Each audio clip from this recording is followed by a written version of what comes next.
शिवाजी के आने में देर होने पर अफजल खान के सब्र का बांध टूट रहा था। अपने घमंड में चूर अफजल को इंतजार करने की आदत नहीं थी। शिवाजी अच्छी तरह जानते थे कि दुश्मन के साथ दिमागी खेल कैसे खेला जाता है। इस वजह से ही वो बैठक में देर से आने वाले थे। अफजल खान की बेचैनी देखकर ऐसा लग रहा था कि शिवाजी का दिमागी खेल काम कर रहा है। अफजल खान ने बेहद तल्ख लहजे में शामियाने में खड़े कृष्णा जी, भास्कर और पंत जी से पूछा, कहाँ है शिवाजी? वो मुझसे मिलने में इतनी देर क्यों लगा रहा है? अफजल खान की ये बात सुनकर शिवाजी के सहयोगी पंत जी बाहर जाने के लिए बढ़े, लेकिन अफजल खान ने उन्हें रोकते हुए कहा, पंत जी आप नहीं, कृष्णा जी को जाने दीजिए। शिवाजी को लाने के लिए कृष्णा जी जाएंगे। कृष्णा जी भास्कर अफजल खान का वो हिंदू सहयोगी और सरदार था जो अफजल खान से मुलाकात का न्योता लेकर शिवाजी के पास आया था। उसने शिवाजी के राज दरबार में बड़ी अदब से शिवाजी राजे को सजदा करने के बाद खान का संदेशा दिया था। संदेशे में खान ने लिखा था कि वो शिवाजी राजे की बहादुरी से बेहद खुश हैं और उनसे रूबरू मिलना चाहते हैं। इसका जवाब देते हुए शिवाजी ने कहा था, बहुत खूब, आपके सरदार हमसे खुश हैं ये जानकर खुशी हुई, मगर हम उनसे मिल नहीं सकते। भास्कर ने पूछा, ऐसा क्यों? ऐसा इसलिए क्योंकि हमने भी आपके सरदार का किस्से सुने हैं। शिवाजी ने चुटकी लेते हुए कहा, हम उनकी बहादुरी की दाद देते हैं, मगर डर भी लग रहा है कि कहीं वे हम पर भारी ना पड़ जाएं। ये सुनते ही सभा के सभी लोग हंस पड़े थे। कृष्णा जी को भी एहसास था कि शिवाजी मजाक बहुत अच्छा कर लेते हैं। कैसी बात करते हो शिवाजी? भास्कर ने मुस्कुराकर कहा, खान साहब के लिए आप बेहद अजीज हैं। वे आपको अपने बेटे जैसा मानते हैं और कोई अपने बेटे को क्यों मारेगा? वो आपसे इसलिए मिलना चाहते हैं ताकि हम एक साथ मिलकर और शक्तिशाली हो सके। शिवाजी ने भास्कर की बातों में खान के विचार सुन लिए और कहा, हम आपसे मिलकर काम करना पसंद करेंगे, लेकिन हमारी एक गुजारिश है कि खान साहब अगर हमारे यहाँ मेहमान बनकर हमें उनकी खिदमत करने का मौका दें तो हम बेहद खुश होंगे। ठीक है, भास्कर ने कहा, हम आपका संदेशा खान साहब को जरूर दे देंगे। शिवाजी ने कहा, और हाँ कृष्णा जी, उनसे एक और विनती है, और वो ये है कि हमारी और उनकी मुलाकात प्रतापगढ़ की शाही छावनी में होगी, मगर वो भी अकेले और निशस्त्र। कृष्णा जी समझ चुके थे कि शिवाजी के दिमाग के आगे कोई पैंतरा काम नहीं आएगा, इसलिए कृष्णा जी मुस्कुराते हुए कहने लगे, ठीक है राजे, हम आपको खान साहब के जवाब का संदेश भेज देंगे।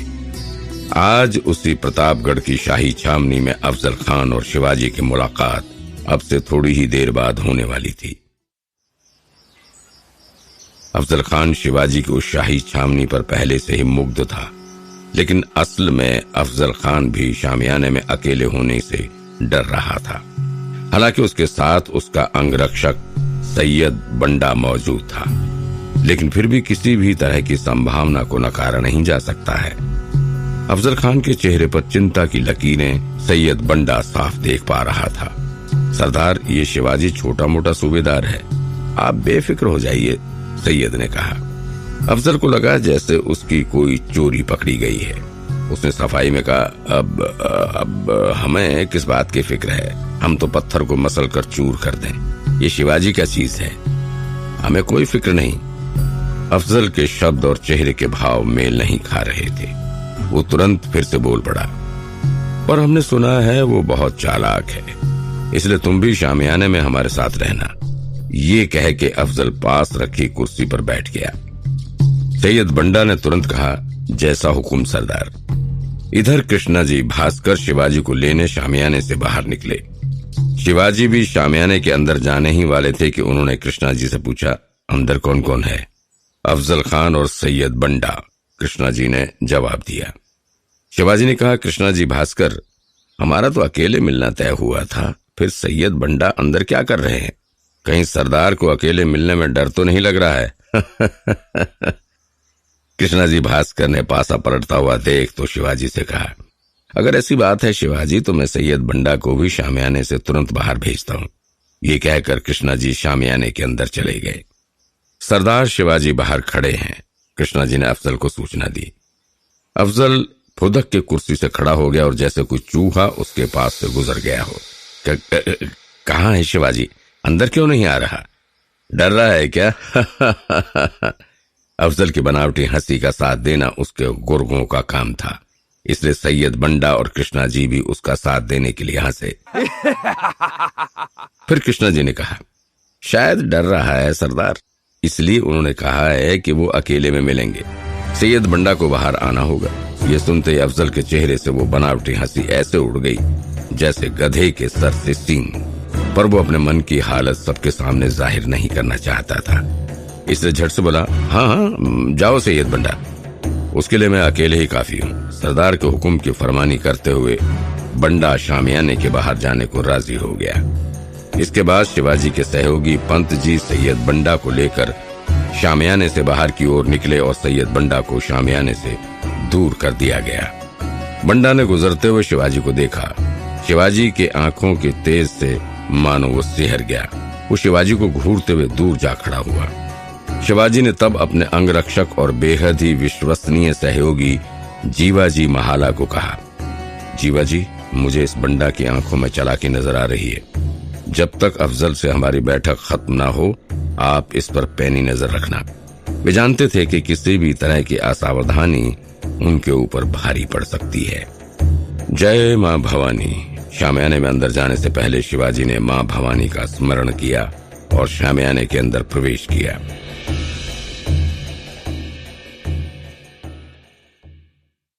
शामियाने में प्रवेश करते ही शिवाजी और अफजल खान की नजरें मिली। शिवाजी के चेहरे का तेज और आंखों में जुनून देखकर अफजल खान मानो हिल सा गया। शिवाजी से दोगुनी कद काठी होने के बावजूद वो शिवाजी के सामने खुद को कमजोर महसूस कर रहा था, पर उसने खुद पर काबू पाया और एक झटके से उठा जैसे अभी उठकर वो उन्हें मसल देगा। अफजल खान को अपने बादशाह अली आदिल शाह को किया हुआ वादा याद था, जिसमें उसने शिवाजी को चूहे की तरह मसलने का वादा किया था। असल में कमजोर पड़ते आदिल शाही हुकूमत को शिवाजी धीरे धीरे और कमजोर कर रहे थे। आदिल शाही हुकूमत के सारे किले, जागीरें धीरे धीरे शिवाजी के कब्जे में आ रही थी और इसीलिए अली आदिल शाह शिवाजी को कुचलने के लिए बहुत बेचैन था और अफजल खान उसकी इसी बेचैनी का नतीजा था। अपने सामने अफजल की तरह पहाड़ सी काया वाले किसी सरदार को देखकर अच्छे भले योद्धा भी डर जाते थे और शिवाजी किसी नदी में बहती हुई धारा की तरह शांत खड़े थे, जिसके अंदर एक बड़ा बवंडर उठने ही वाला था। शिवाजी के अंदर आते ही अफजल खान ने कहा, आओ शिवाजी आओ। आने में कितनी देर लगा दी? मैं तुम्हारे ही इंतजार में कब से यहाँ बैठा हुआ हूँ। मुआफी चाहता हूँ खान साहब, आपको इतनी देर मुझ नाचीज का इंतजार करना पड़ा। वैसे तुमने इस शामियाने को बेहद खूबसूरत तरीके से सजाया है, इसकी सजावट किसी महल से कम नहीं है। शुक्रिया खान साहब। अपनी जगह पर ही खड़े खड़े ही बेहद नरम स्वर में शिवाजी ने कहा, आप जैसे बहादुर सरदार की खातिरदारी करना मेरे जैसे छोटे से जागीरदार के लिए खुशनसीबी है। इसके बाद शिवाजी ने अपनी पानदानी से पान का एक बीड़ा उठाते हुए अफजल खान की तरफ बढ़ाया। लीजिए सरदार, हमारे यहाँ मेहमानों की खिदमत में पान जरूर पेश किया जाता है, आप भी नोश फरमाइए। कहीं तुमने हमें यहीं खत्म करने के लिए पान में कोई जहर तो नहीं मिलाया शिवाजी? अफजल खान ने मुस्कुराते हुए कहा, अरे खान साहब, आप हम पर शक कर रहे हैं। आप तो हमारे काका जैसे हैं, आपके साथ में ऐसा कैसे कर सकता हूँ? और वैसे भी अब तो आपने हमें अपना मित्र बना लिया है और मित्रता में विश्वासघात नहीं किया करते हैं। सही बात कही तुमने शिवाजी। ये सुनकर शिवाजी ने पान का एक टुकड़ा चखकर अफजल खान को आश्वासन दिया कि इसमें जहर नहीं है। शिवाजी की मां जीजाबाई ने वो पान शिवाजी के लिए लगाया था। पान खाते ही शिवाजी को मां जीजाबाई के किए वादे की याद आई। शिवाजी ने मां साहब से वादा किया था, अगर इस बात का कोई पुख्ता साक्ष्य मिल गया कि शंभू महाराज यानी कि उनके बड़े भाई की मृत्यु के पीछे अफजल खान का हाथ था, तो वे उसका सर धड़ से अलग कर देंगे। कुछ ही दिन पहले उन्हें अपने एक गुप्तचर से इस बात की पुष्टि मिली थी कि दादा महाराज की मृत्यु के पीछे अफजल खान का ही हाथ था। वो अब अफजल खान के सामने खड़े थे। माँ जीजाबाई उनकी और क्रूर सरदार अफजल खान की मुलाकात के पक्ष में नहीं थी और अपने से लगभग दोगुने अफजल खान को देखकर शिवाजी के भी मन में जीजाबाई की बातें घूमने लगीं। विशाल काय अफजल खान अपनी शाही पोशाक में और भी खूंखार लग रहा था। शिवा, याद रखना, अफजल खान एक कपटी सरदार है। उसे किसी भी तरह के युद्ध में हराने के लिए सतर्कता के साथ साथ एक पक्की योजना की भी जरूरत होगी। शिवाजी ने मां साहब के इस सलाह के बाद ही अपने मंत्रिमंडल के साथ अफजल खान से युद्ध नीति पर विस्तार से योजना बनाई थी। अफजल खान से मिलने से पहले शिवाजी ने अपने प्रमुख योद्धाओं के साथ एक बैठक की थी। राजगढ़ की इसी बैठक में अफजल खान के वाई क्षेत्र के कब्जे की खबर मिली थी। पुणे की तरफ बढ़ते हुए अफजल खान ने लगभग सभी क्षेत्रों को अपने कब्जे में कर लिया था और उन क्षेत्रों में लगातार लूटपाट और अत्याचार कर रहा था। अफजल खान के इन अत्याचारों के समाधान के लिए बैठक में मौजूद सभी योद्धाओं ने सीधे युद्ध की बात पर ही बल दिया था। माणकोजी तो तुरंत ही अफजल खान को रोकने के लिए कूच करने को तैयार थे। वे अफजल खान से मिलने के पक्ष में थे ही नहीं, लेकिन अपनी प्रजा की रक्षा और सुरक्षा के लिए शिवाजी ने अफजल खान से मुलाकात का फैसला किया था। उन्होंने अपने सभी किलेदारों के पास ये संदेश भी भिजवा दिया था कि अगर अफजल खान का संदेशा आए तो किसी भी तरह के युद्ध से बचा जा सकता है। कोई विरोध नहीं होना चाहिए। याद रहे, प्रजा का कोई नुकसान नहीं होना चाहिए। अगर प्रजा ही ना रही तो फिर स्वराज का क्या होगा? अरे, किस सोच में पड़ गए शिवाजी? क्या मुझसे मिलकर ही डर गए हो तुम? अफजल खान ने अहंकार भरे स्वर में पूछा। नहीं सरदार, मैंने तो बस आपके दिलदारी का किस्से सुने थे। आज आपको सामने से देखकर विश्वास नहीं हो रहा है कि आप मेरे सामने ही खड़े हैं, शिवाजी ने कहा। हाँ, दिलदार तो मैं हूं ही, इसीलिए तो तुम्हें माफ किया और मुलाकात मुकर्रर करके तुमसे मिलने प्रतापगढ़ तक आ गया। दिलदार, हालांकि शिवाजी ने अफजल खान को शातिराना तरीके से दिलदार तो कहा था, लेकिन उनका खून अंदर ही अंदर उसे देखकर खौल रहा था। उनकी आंखों के सामने वो मंजर घूम गया जब तुलजापुर में उनकी कुलदेवी का मंदिर उसने तोड़ दिया था और उस मंदिर के सामने खुद अपने हाथों से गाय काट कर फेंकी थी। यही नहीं, बीजापुर से पुणे आते हुए जितने भी प्रांत रास्ते में आए, उन सभी में उसने तबाही फैलाई थी। किसी गांव में गाय काट के फेंक देता तो कहीं पर कोई अगर उसके खिलाफ जुबान भी खोलता तो उसे जिंदा जला देता। तुलजापुर में उनकी कुलदेवी का मंदिर मां तुलजा भवानी को तो उसने नष्ट ही कर दिया था। इसके बाद वो पंढरपुर पहुंचकर तबाही फैला रहा था। हालांकि इन सब घटनाओं की खबर तो उन्हें पहुंचती रहती थी, लेकिन उन्होंने चुपचाप बेहद समझदारी से काम लिया। वे जानते थे कि अफजल खान ये सब उत्पात सिर्फ उन्हें उकसाने के लिए फैला रहा है। वे नहीं चाहते थे कि उनके योद्धा अफजल खान की सेना से आमने सामने की लड़ाई लड़े। आमने सामने की लड़ाई में जहां नुकसान होने के खतरे भी ज्यादा थे, बल्कि इस बात का भी खतरा था कि प्रजा को भी नुकसान ज्यादा पहुंचेगा।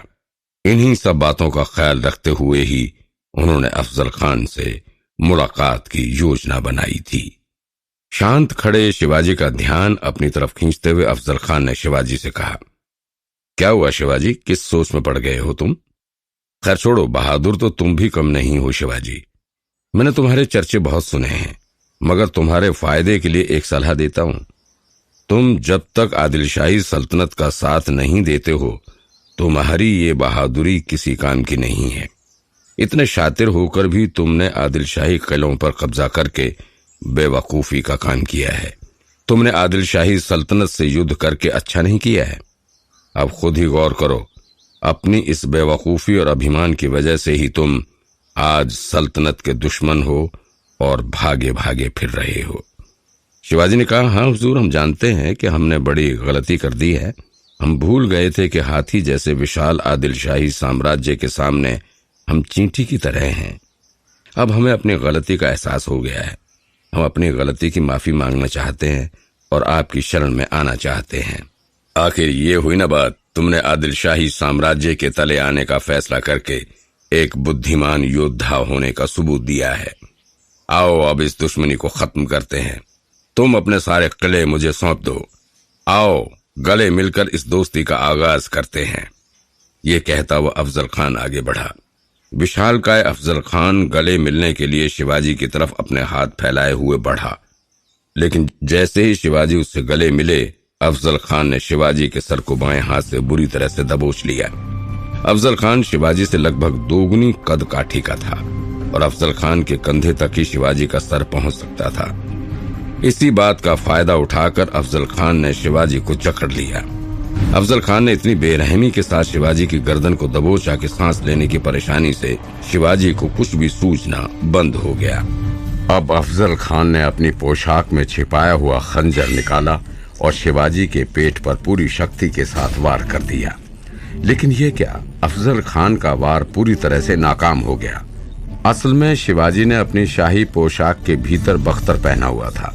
अब अफजल खान शिवाजी की चालाकी को समझ चुका था और हड़बड़ी में उसने शिवाजी की गर्दन को और कस के पकड़ लिया ताकि शिवाजी सांस बिल्कुल ना ले पाए। इसी हड़बड़ी का फायदा उठाकर शिवाजी ने अफजल खान पर अपने गुप्त हथियार बाघ नख से वार किया और बाघ नख अफजल खान के पेट के भीतर घुसा दिया। दर्द से तड़पते हुए अफजल खान शिवाजी को कोसने लगा। काफिर, धोखेबाज! अफजल खान चिल्लाया। मुझे इस बात का अंदाजा था कि तू जरूर कोई चाल चलेगा, लेकिन वार वो भी गुप्त हथियार से। अब मैं तुझे छोड़ूंगा नहीं। बाघ नख के इस्तेमाल की योजना शिवाजी ने बेहद सोच समझ कर बनाई थी। क्योंकि अफजल खान जैसे खतरनाक और चालाक सरदार से बिना किसी हथियार के मिलना एक तरह से मौत को दावत देना ही था। इस बात को लेकर राजे के सारे मंत्रीगण चिंतित थे। राजे, आप अफजल खान से मिलने ऐसे नहीं जा सकते। उसकी तो बाजुएं भी शस्त्र से कम नहीं, तो मुलाकात निशस्त्र कैसे हो सकती है? तानाजी ने चिंतित होकर राजे से कहा। राजे मुस्कुराए और तानाजी के कंधे पर हाथ रखते हुए कहा, हमें मालूम है तानाजी, तुम चिंता ना करो। उस धूर्त से किसी विश्वास की उम्मीद नहीं कर रहा मैं, इसलिए मैंने उससे मिलने के लिए एक खास हथियार का प्रबंध किया है। ये कहते हुए शिवाजी ने अपनी मुट्ठियां खोली और सभी मंत्रीगण देखकर चौंक गए कि बाहर से देखने पर कीमती अंगूठियों जैसी दिखने वाली चीज दरअसल बाघ नख को पहनने वाला हिस्सा है। सभी के चेहरे पर मुस्कान छा गई। तानाजी ने तुरंत सर झुकाते हुए कहा, राजे, आपके दिमाग का लोहा तो सारी दुनिया मानती है, पर मित्र का दिल तो मित्र की चिंता करेगा ही ना। तब शिवाजी ने तानाजी को गले लगाते हुए कहा, तानाजी, सिर्फ आप लोगों की मित्रता और प्रजा की भावनाओं की कदर करने के लिए मैं कोई खतरा मोल नहीं लूंगा। आप हमारे लिए एक बख्तर का भी इंतजाम कर दीजिए। ये सुनकर सभी के चेहरे पर मुस्कान छा गई। शिवाजी ने अपने कुर्ते के भीतर बख्तर पहना और अपने खास हथियार बाघ नख को पहनकर अफजल खान से मिलने निकल पड़े। शिवाजी का वही बाघ नख अफजल खान के पेट में अंदर तक घुस चुका था, जिससे अफजल खान का खून बहने लगा। इस तरह के अचानक होने वाले किसी वार के लिए अफजल खान तैयार नहीं था। वो गुस्से में शिवाजी को कस के जकड़ने लगा। राजे ने उन चारों नाखूनों को अफजल खान के पेट में घुसा दिया। खान के पेट से खून बहने लगा और उसका गुस्सा भड़क उठा। वो शिवाजी को और कस के जकड़ने लगा, लेकिन शिवाजी भी कम नहीं थे। उन्होंने अपने दोनों हाथों से वार किया और हर हर महादेव का नारा लगाते हुए अफजल खान का पूरा पेट चीर दिया। खान दर्द के मारे तिलमिलाते हुए चिल्लाने लगा, या अल्लाह, बचाओ। इस अचानक से हुए हमले के लिए ना तो अफजल खान तैयार था, ना ही उसे इस बात का अंदाजा था कि उसके 8 फुट के शरीर पर शिवाजी भारी पड़ सकते हैं। शिवाजी अफजल खान को वैसे ही छोड़कर तुरंत शामियाने से बाहर निकल गए। मराठा सेना अफजल खान की सेना को पूरी तरह से कुचलने के लिए अब तैयार थी। वो अब बस संकेत का इंतजार कर रही थी। इतने में घायल अफजल खान शामियाने से बाहर निकला और कृष्णाजी भास्कर की तलवार लेकर शिवाजी पर हमला कर दिया। इस हमले के लिए शिवाजी बिल्कुल तैयार नहीं थे, लेकिन इसके बावजूद उनके माथे पर हल्की खरोंच आ गई। इसके बाद तुरंत संभलते हुए शिवाजी ने एक बार में ही अफजल खान का काम तमाम कर दिया। ये सब देखकर दूर खड़ा अफजल खान का अंगरक्षक सैयद बंडा दौड़ता हुआ शामियाने के पास आ गया। उसने अपने लहूलुहान सरदार को देखकर सैयद बंडा शिवाजी की तरफ वार करने के लिए बढ़ा, लेकिन इससे पहले कि वो शिवाजी के पास भी पहुंचता, शिवाजी के अंगरक्षक जीवा महाला ने सैयद बंडा का हाथ एक ही वार में ही काट डाला। इस बात को अभी सैयद बंडा समझ पाता और कोई अगला कदम उठाता, जीवा महाला ने उसका दूसरा हाथ भी एक झटके से काट डाला। इसके बाद एक ही वार में उसका धड़ सर से अलग करके जीवा महाला ने सैयद बंडा को मौत के घाट उतार दिया। इसके बाद कृष्णाजी भास्कर भी तलवार लेकर शिवाजी पर टूट पड़े। शिवाजी ने पहले तो कृष्णाजी को चेतावनी दी और उसके ब्राह्मण होने का लिहाज किया, लेकिन अंततः उसे भी मारना पड़ा। अब तक अफजल खान की सेना को ये पता चल चुका था कि अफजल खान मारा जा चुका है। सेना अब युद्ध के लिए आगे बढ़ना शुरू कर रही थी, लेकिन इससे पहले कि वे कुछ कर पाते, शिवाजी के छिपे हुए मावले योद्धाओं ने उन पर धावा बोल दिया। मुलाकात के लिए बनाया गया वो शामियाना रणभूमि में बदल गया। शिवाजी ने युद्ध का संकेत दे दिया था और अब शिवाजी समेत पूरी सेना अफजल खान के सैनिकों पर टूट पड़ी और उन्हें खदेड़ दिया। शिवाजी अब प्रतापगढ़ किले तक पहुंच गए थे। वे बैठकर अपने सैनिकों का जायजा ले ही रहे थे कि उनके सामने अफजल खान का कटा हुआ सर पेश किया गया। अफजल खान का सर देखकर शिवाजी के चेहरे पर एक संतोष का भाव था। उन्होंने अपने भाई की मौत का बदला ले लिया था। स्वराज को लगातार कुचलने वाले आदिल शाही सल्तनत के सरदार अफजल खान का अंत कर दिया था। वो अफजल खान जिसने तुलजापुर में कुलदेवी तुलजा भवानी की प्रतिमा तहस नहस कर दी थी और मंदिर के सामने ही गाय काटकर मंदिर को अपवित्र करने का प्रयास किया था। उनकी प्रजा के साथ इतने क्रूरतम अत्याचार किए गए थे कि उनका जिक्र भी नहीं किया जा सकता है। वो सर माँ जीजाबाई के सामने पेश किया गया। माँ जीजाबाई ने उसका सर देखकर कहा, अफजल खान बिना संदेह एक क्रूर और अत्याचारी सरदार था और अत्याचार का अंत ऐसा ही होता है, लेकिन एक योद्धा का अपमान हम नहीं कर सकते हैं। हम अफजल खान के शरीर का अपमान नहीं कर सकते हैं। अफजल खान के शरीर को किले के प्रवेश द्वार पर दफन कर दिया जाए और वहां पर एक दीप हमेशा जलता रहना चाहिए। अफजल खान की मौत से स्वराज के ऊपर से एक संकट तो टला था, लेकिन अभी भी स्वराज की राह में कई रुकावटें मौजूद थीं। हालांकि अफजल खान की मौत के बाद आदिल शाही सल्तनत धीरे धीरे कमजोर होने लगी और मुगलों और मराठों के दो पार्टों के बीच में धीरे धीरे खत्म होने लगी। स्वराज में अब आगे एक लंबी राह शिवाजी को तय करनी थी। दिल्ली के तख्त की नजर में अब शिवाजी का बढ़ता हुआ स्वराज खटकने लगा था, क्योंकि आदिल शाही हुकूमत के बाद अब शिवाजी के भी कदम उत्तर की ओर बढ़ने लगे थे और उत्तर में स्वराज विस्तार का सीधा मतलब था औरंगजेब का सामना।